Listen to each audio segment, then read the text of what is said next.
자, 승리한 삶에서 만든 구속사의 능력 있는 일꾼을 양육하는 새생명 공과입니다.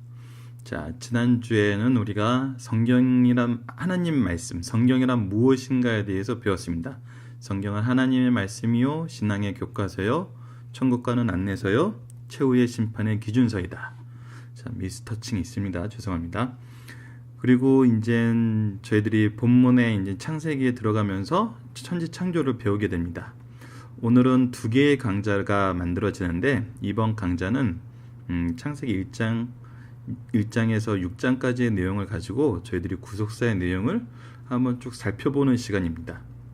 창세기는 저희 저자여진 목사님이 얘기하시기를 성경의 기준이 되고 기초가 되고 말씀의 요약이 된다 그랬습니다. 그래서 창세기에 대한 바른 신앙을 가지고 있으면 신앙이 흔들리고 약할 때 다시 창세기를 통해서 신앙을 회복하고 구속사의 길을 바로 이해하고 우리가 세상에서 승리할 수 있는 믿음을 회복할 수 있다 그랬습니다. 그렇다면 그 내용이 왜 그렇게 설명을 하셨는지 오늘 이 아이들 공과의 그림과 함께 재밌게 한번 살펴보도록 하겠습니다.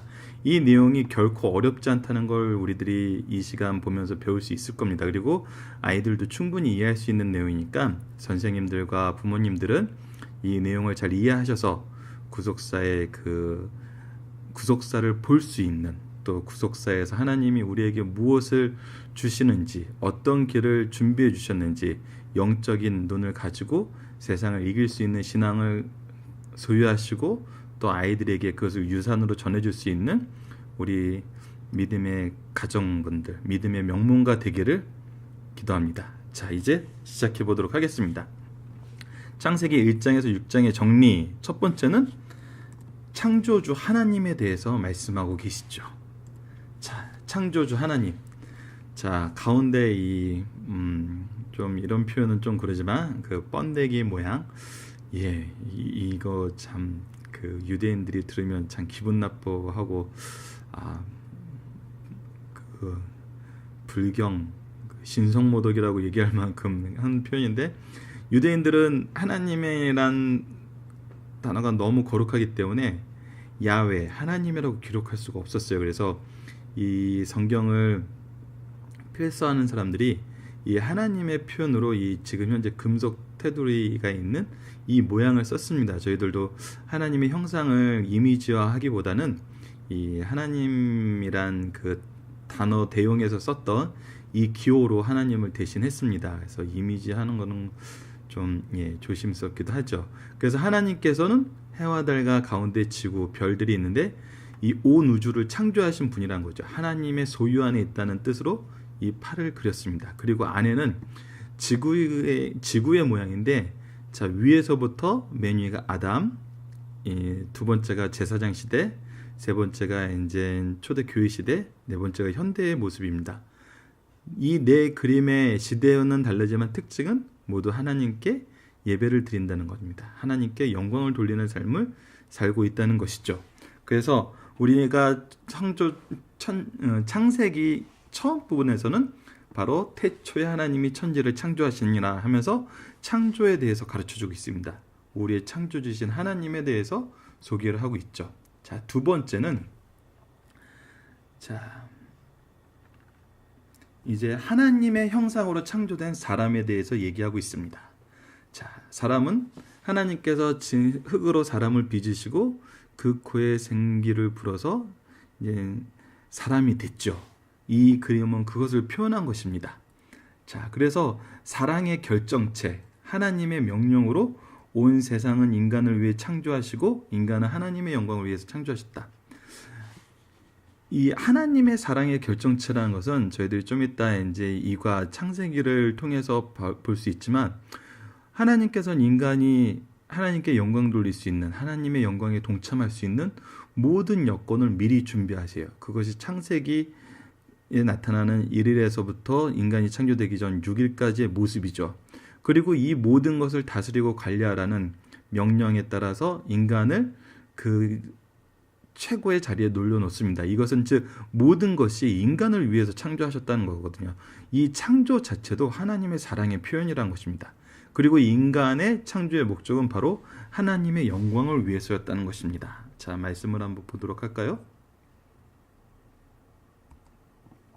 우리 주 하나님이여 영광과 존귀와 권능을 받으시는 것이 합당하오니 주께서 만물을 지으신지라 만물이 주의 뜻대로 있었고 또 지으심을 받았나이다 하더라. 계시록 4장 11절 말씀입니다. 자, 그래서 하나님의 형상으로 창조된 사람에 대해서 창세기에서 나타나고 있고, 자, 세 번째로는 창조 속에 하나님의 원리가 있습니다. 자, 첫 번째 원리는 무엇일까요? 바로 예배하라입니다. 조금 전에 나왔던 그림, 저는 이 그림을 굉장히 좋아합니다. 그래서 자주 사용합니다. 그래서 창세기 2장 3절에 보면은 하나님이 일곱째 날에 복주사 거룩하게 하셨으니 이는 하나님이 그 창조하시며 만드시던 모든 일을 마치시고 이날에 안식하셨음이더라. 여호와께서 그의 이름을 합당한 영광을 돌리며 거룩한 옷을 입고 여호와께 예배할지니라. 내가 주의 성전을 향하여 예배하며 주의 인자하심과 성실하시로 말미암아 주의 이름에 감사하오리니 이는 주께서 주의 말씀을 주의 모든 이름보다 높게 하셨음이니이다. 이렇게 우리의 창조의 목적은, 하나님의 창조의 원리는 바로 하나님을 찬양하라, 하나님께 예배하라입니다. 이 예배에 대해서 우리가 꾸준히 살펴보고 올해 하려는 저희 승리하는 삶에서는 이 예배에 대해서 더욱더 많은 연구를 하고 묵상을 하는 시간을 가질 텐데, 하나님께 예배하라는 것은 하나님의 영광에 동참하라는 것입니다. 우리가 우상을 섬기던 거하고 다릅니다. 그 개념을 우리가 좀 아셔야 돼요. 우리가 타락한 다음에 우상을 섬기면서부터는 우리가 거기에 종속되길 원했고, 그 하나님 외에 다른 것을 의지하면서 우리가 다스려야 되는 걸 섬기면서 잘못된 죄악의 종된 모습으로 우리가 그들을 섬기고 있었습니다. 하지만 본래 하나님께서 우리에게 예배하라, 경배하라, 안식하라 하셨던 것은 바로 하나님의 그 영광에 동참하라는 거였습니다. 그리고 하나님께서 우리를 창조하실 때 바로 이 사랑하심으로 창조하셨고, 사랑의 최고의 표현이 바로 우주의 창조였던 것입니다. 모든 것을 우리 인간을 위해서 창조하셨다는 거죠. 그렇기 때문에 천하보다, 한 영혼이 천하보다 귀하다는 얘기가 있는 것입니다. 그래서 이 창조의 원리와 예배의 내용, 본래의 뜻을 우리가 안다면은 우리가 다른 우상을 섬기는, 우상을 섬기고 우상에게 의지하는 그런, 물론 우리가 하나님을 의지하고 하나님께 경배하는 그 예배가 있지만 그 내용의 깊은 의미의 차이는 우리가 알고 있어야 된다는 거죠. 그리고 첫 번째 원리는 바로 예배하는 것입니다. 우리는 하나님께 예배 드리는 존재입니다. 두 번째는 다스리라입니다. 하나님께는 저는 이 모든 것을 우리에게 다스리라고 했습니다. 자, 다스리라 하시면서 이 그림, 자, 새들도 돌보고 양들도 돌보고 또 자연에서 재미있게 수영을 하면서 놀기도 하고. 자, 창세기 1장 28절 말씀 한번 읽어보도록 하겠습니다. 하나님이 그들에게 복을 주시며 그들에게 이르시되 생육하고 번성하여 땅에 충만하라. 땅을 정복하라. 바다의 고기와 공중의 새와 땅에 움직이는 모든 생물을 다스리라 하시니라.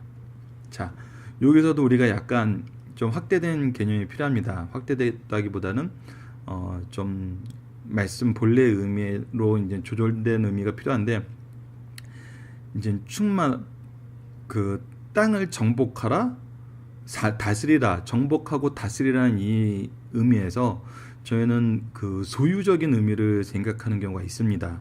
그래서 너희들에게 준 것이기 때문에 너희들이 마음대로 할 수 있다, 이런 의미는 아닙니다. 하나님께서 우리에게 정복하고 다스리라는 것은 바로 케어해 주라는 것입니다. 보호해 주라는 것이죠. 즉 우리의 수고가 필요하다는 것입니다. 하나님은 노는 하나님이 아닙니다. 하나님은 꾸준히 일하시는 하나님입니다. 그래서 그 하나님의 속성을 받은 우리는 바로 그 하나님이 우리를 사랑하셨던 것 같이 우리는 그 다른 모든 것을 사랑할 수 있는 것이죠. 사랑해야 될 의무가 있는 것이죠. 그래서 우리가 하나님의 속성을 가진 사람입니다. 그래서 정복하라, 다스리라는 이 말에는 돌봐주라는 의미가 있는 것입니다. 그래서 우리가 현대사회에 정말 부모가 자식을 버리고 자식이 부모에 반목하면서 모시지 않는 이 사회가 얼마나 하나님의 명령과 동떨어진, 하나님이 처음 주셨던 그 축복과 동떨어진 사회임을 우리가 깨달을 수 있습니다. 그리고 이것을 회복하는 길은 바로 하나님께 다시 돌아가는 길밖에 없다는 것을 우리가 기억해야 될 것입니다. 자, 그 다음에는 정말 중요하고 교회에서 항상 강조하는 것입니다. 효도하라입니다. 신명기 5장 16절 말씀을 한번 보도록 하겠습니다. 너는 너의 하나님 여호와의 명한 대로 내 부모를 공경하라. 그리하면 너의 하나님 여호와가 내게 준 땅에서 내가 생명이 길고 복을 누리라. 신명기 5장 16절 말씀입니다.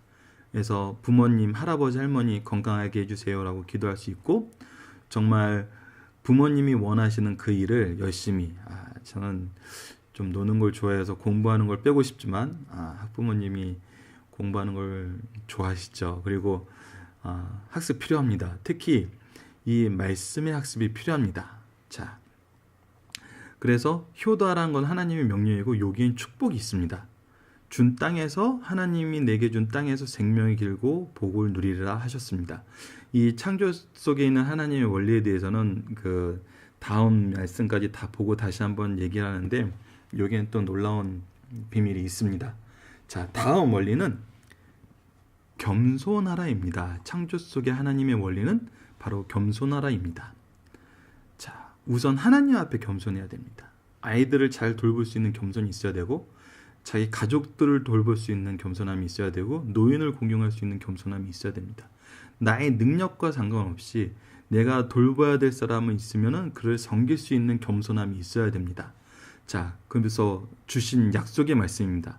겸손과 여호와를 경외함의 보응은 재물과 영광과 생명이니라. 자, 겸손하고 여호와를 경외하는 사람들은 재물과 영광과 생명을 하나님께서 더 주신다고 약속하셨습니다. 자, 근데 이 내용은 보편적인 내용입니다. 보편적이라는 뜻은 하나님을 믿지 않는 사람들에게도 하나님께서 주시는 기준이 되는 원리입니다. 자, 처음에 나와 있던 예배하라. 예배하는 것은 하나님을 믿는 사람만 예배해야 될까요? 우리 스가랴서 마지막 부분, 지지난주에 목사님 말씀을 들었는데, 모든 민족에게 하나님께서는 예배하라 그랬습니다. 온 우주 생물은 하나님의 창조의 권속이 있기 때문에, 하나님의 창조 안에서 생겨났기 때문에 온 우주는, 모든 사람들은 하나님을 찬양해야 됩니다. 그래서 하나님께 예배하는 데에서 벗어난 사람이 없습니다. 그래서 모든 사람들에게 보편적인 원리가, 법칙이 바로 예배하라는 겁니다. 두 번째는 다스리라는 것입니다. 이것도 다 벗어나지 않습니다.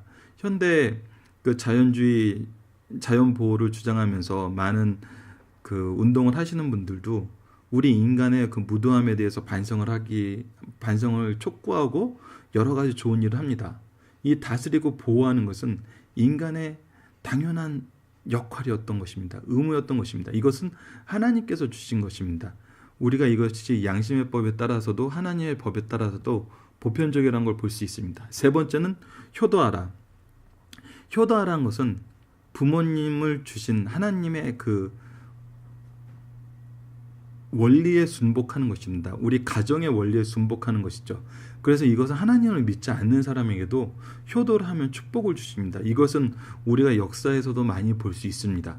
그래서 우리 목사님들도 이 예를 많이 드셨는데, 효도하는 사람은 하나님을 믿는 사람이고 믿지 않는 사람이건 하나님의 축복을 받을 수 있습니다. 마지막으로 겸손한 사람은 사회에서 인정을 받습니다. 물론 무도한 자들이 많아서 겸손하면 소용이 없다 그러지만, 손해를 본다 그러지만, 이런 자들에게는 하나님께서 축복하십니다.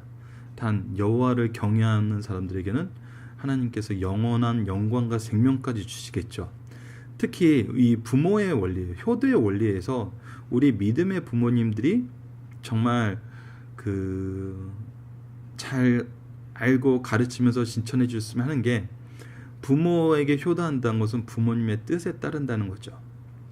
하지만 믿지 않는 분들은 하나님의 뜻을 원하기보다는 부모님 자신의 뜻을 원합니다. 때로는 범죄에 가까운 것을 원하기도 하죠. 이런 거는 죄된 것이기 때문에 하나님께서 받아들이지 않습니다.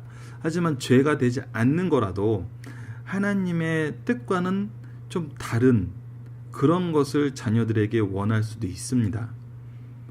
이것은 분명히 하나님께서 약속하신 축복이기 때문에 축복을 주지만 하나님과의 뜻과는 멀어지는 삶을 살 수 있습니다. 그렇기 때문에 믿음의 가문에서 성장하는 아이들의 축복이 더 2배가 된다는 것을 말씀드리고 싶습니다. 하나님의 뜻과 일치되는 그런 것을 부모님이 자녀들에게 원할 때, 그런 효도와 순종을 원할 때, 이것은 하나님께서 원하시는 그 일을 행하는 것이기 때문에 하나님의 축복이 있고, 또 하나님께서 약속하신 부모를 잘 섬기는 자에게 축복이 있을 거라고 얘기하셔서 그 얘기한 약속에 의해서 더욱더 축복을 받게 되는 것이죠. 그래서 저는 항상 얘기합니다. 저희 부모님이 제가 목회자의 자녀이기 때문에 하나님이 원하시는 기준으로 항상 저희들에게 요구를 하셨죠. 어려서부터 저희들이 항상 들어왔던 거는 주일 성수와 11조를 잘해라. 그거 외에는 내가 바라는 것이 없다. 이렇게 얘기하셨었거든요. 그래서 정말 그거는 참 쉬운 법이었습니다.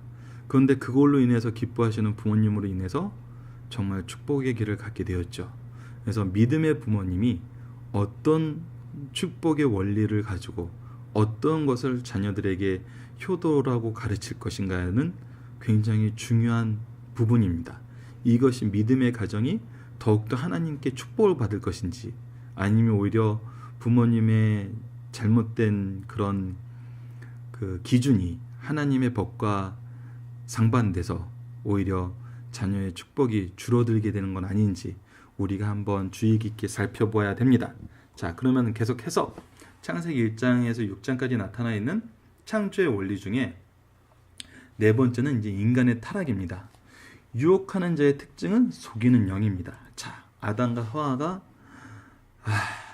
이 부분에 대해서는 저희들 공과 본문에서도 얘기하지만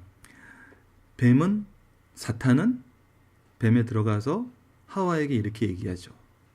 하나님과 같이 될 수 있어. 그건 너희들이 하나님이 너희들을 속인 거야.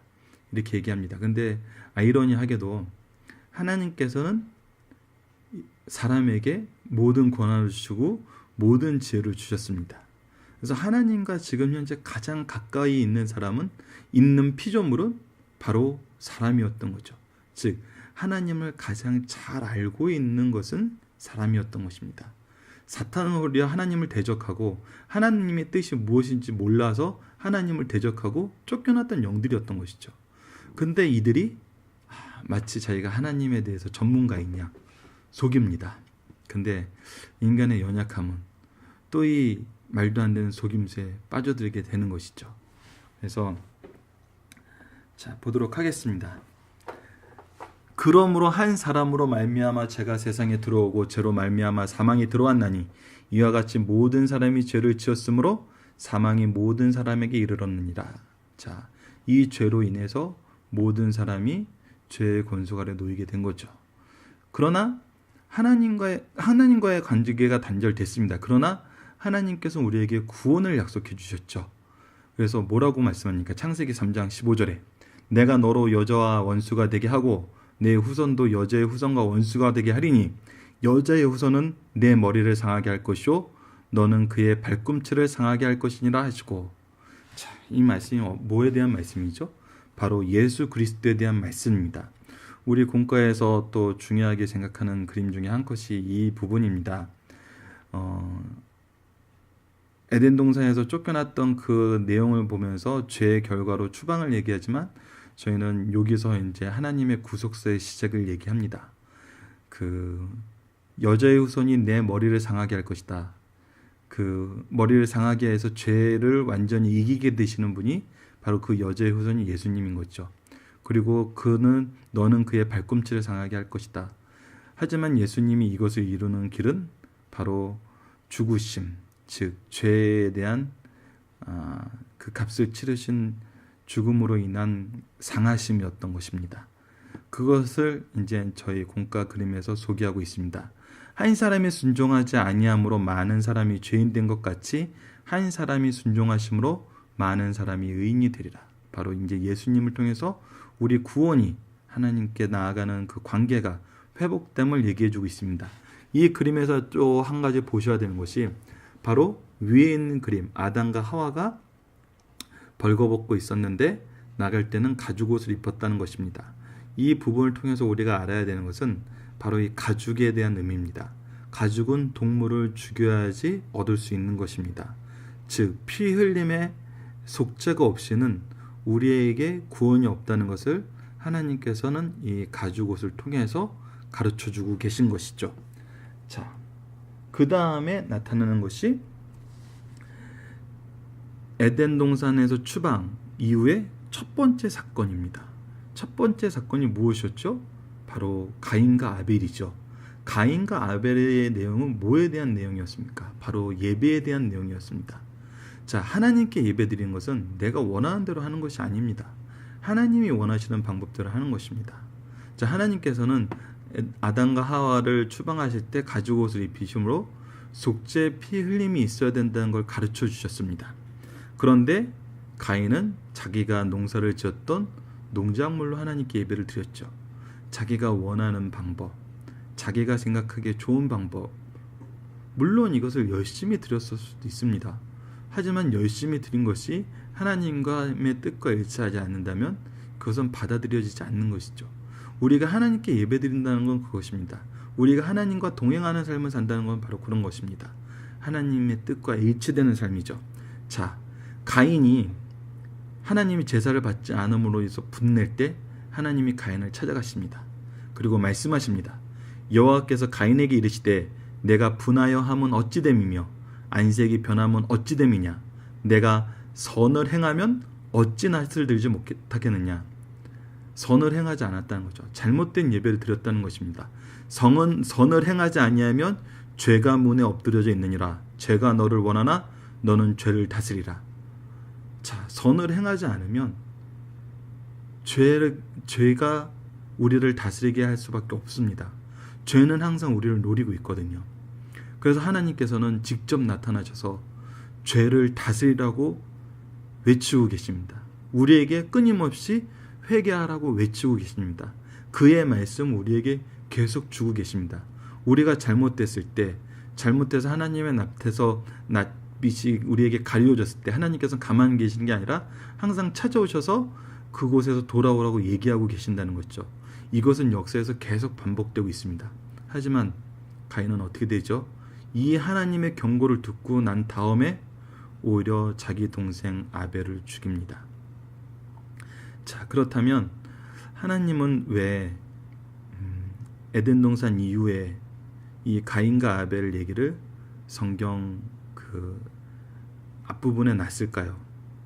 다른 많은 이야기가 있을 수도 있는데, 자, 저희 공과에서는 이 부분을 바로 창세기 4장 25절에서 26절을 말씀을 봅니다. 아담이 다시 자기 아내와 동침하며 그가 아들을 낳아 그의 이름을 셋이라 하였으니, 이 가운데 있는 아들이 셋입니다. 이는 하나님이 내게 가인이 죽인 아벨 대신에 다른 씨를 주셨다 함이며, 셋도 아들을 낳고 그의 이름을 에노스라 하였으니 그때 사람들이 비로소 여호와의 이름을 불렀더라. 자, 이제 셋의 후손들이 앞에 나와서 함께 여호와를 찬양하고 있습니다. 자, 하나님께 예배드리는 삶이, 하나님의 영광에 동참하는 삶이, 하나님의 창조의 원리에 따라서 사는 삶이 점점 사라졌던 것입니다. 가인의 예배는 바로 그거에 대한 결과였죠. 사람들이 더 이상 하나님을 찾지 않았던 것입니다. 부르지 않았던 것이죠. 하지만 아벨의 제사가 있은 후 그를 대신해서 낳았던 셋을 통해서, 그 셋의 자손들을 통해서 다시 하나님의 이름을 부르게 되었던 것입니다. 회개하고 돌아오는 모습, 우리가 다시 하나님을 찾고 부르는 모습에 대해서 우리에게 보여주고 있죠. 자, 그 다음에는 여섯 번째, 창세기 1장에서 6절 말씀의 내용은 영생하는 삶의 증거를 보여주고 있습니다. 자, 성경에 대한 좀 지식이 있는 분들은 이 내용을 알 겁니다. 바로 에녹입니다. 에녹은 65세에 자녀를 낳았죠. 무드셀라였나요? 기억이 안 나네요. 죄송합니다. 그리고 300년을 하나님과 동행하는 삶을 삽니다. 두 번째 컷입니다. 그리고 그 300년 후에, 즉 365살에 하나님께서 에녹을 데려가십니다. 그래서 지구에 있던 에녹이 갑자기 보이지가 않죠. 주위 사람들이 놀라고 있습니다. 자, 이런 에녹은 하나님과 어떤 삶을 살았나요? 에녹이 하나님과 동행하더니 하나님이 그를 데려가심으로 세상에 있지 아니하였더라. 자, 하나님의 구원에 이르는 방법은 바로 하나님과 동행하는 삶입니다. 하나님과 함께하는 삶이죠. 하나님의 뜻과 일치하는 삶. 하나님께서 우리와 함께 하실 때, 그리고 우리가 하나님을 떠나지 않을 때 우리는 하나님께서 주시는 영생의 삶을 살게 되는 것이죠. 자, 그래서 하나님께서는 우리에게 영생의 삶에 대해서 가르쳐 주십니다. 그리고 드디어 이제 6장으로 가서 노아의 이야기가 나오기 시작합니다. 노아의 이야기는 하나님의 심판과 구원입니다. 자, 말씀을 쭉 보도록 하겠습니다. 6장 1절에서 9절인데, 사람이 땅 위에 번성하기 시작할 때 그들에게서 딸들이 나니 하나님의 아들들이 사람의 딸들의 아름다움을 보고 자기들이 좋아하는 모든 여자를 아내로 삼는지라. 여호와께서 이르시되 나의 영이 영원히 사람과 함께하지 아니하리니 이는 그들이 육신이 됨이라. 그러나 그들의 날은 120년이 되리라 하시니라. 당시에 땅에는 네피림이 있었고 그 후에도 하나님의 아들들이 사람의 딸들에게로 들어와 자식을 낳았으니 그들은 용사라 고대의 명성이 있는 사람이었더라. 여호와께서 사람의 죄악이 세상에 가득함과 그의 마음으로 생각하는 모든 계획이 항상 악할 뿐임을 보시고 땅 위에 사람 지으셨음을 한탄하사 마음에 근심하시고 이르시되 내가 창조한 사람들을 내가 지면에서 쓸어버리되 사람으로부터 가축과 기는 것과 공중의 새까지 그리하리니 이는 내가 그것들을 지었음을 한탄함이니라 하시니라. 그러나 노아는 여호와께 은혜를 입었더라. 자, 봅시다. 첫 번째 그림은, 자, 하나님의 사람들이 이제 딸들의 여인의 아름다움을 보면서 그들과 결혼하게 됩니다. 그 내용은 무엇이냐면 성경에서 계속 나타나는데 바로 우상을 숭배하기 시작하는 것입니다. 사람의 딸들은 하나님을 섬기지 않습니다. 하지만 그들은 항상 우상을 가지고 다니죠. 그래서 우상 앞에서 우상을 섬기는 삶을 살게 되는 것입니다. 그리고 맨 아래쪽에 보면 힘센 남자, 그 용사라 명성 있는 사람들을 찾기 시작합니다. 그리고 재물을 원하게 되죠. 그리고 다투는 걸 좋아하고 남의 것을 해하고 오른쪽 맨 위에 그림을 보면은 잘못된 사랑을 합니다. 그래서 그들은 악할 뿐입니다. 자기들이 원하는 것은 다 소유하려고 하고 남의 것을 뺏는 것을 이상하게 보지 않고 오히려 힘센 자들을 찾아다니는 그런 삶을 살게 되는 거죠. 하지만 9절 하반절에는 노아는 의인요 당대의 완전한 자라 그는 하나님과 동행하였으며 해서 가운데 노아는 하나님께 순종하는 삶, 하나님과 함께하는 삶을 살았던 것을 우리가 보여줍니다. 이때 이제 하나님께서 심판을 선언하십니다. 하나님의 심판은 오래 참음이 있습니다. 왜냐하면 우리가 돌아오길 원하는 것이죠.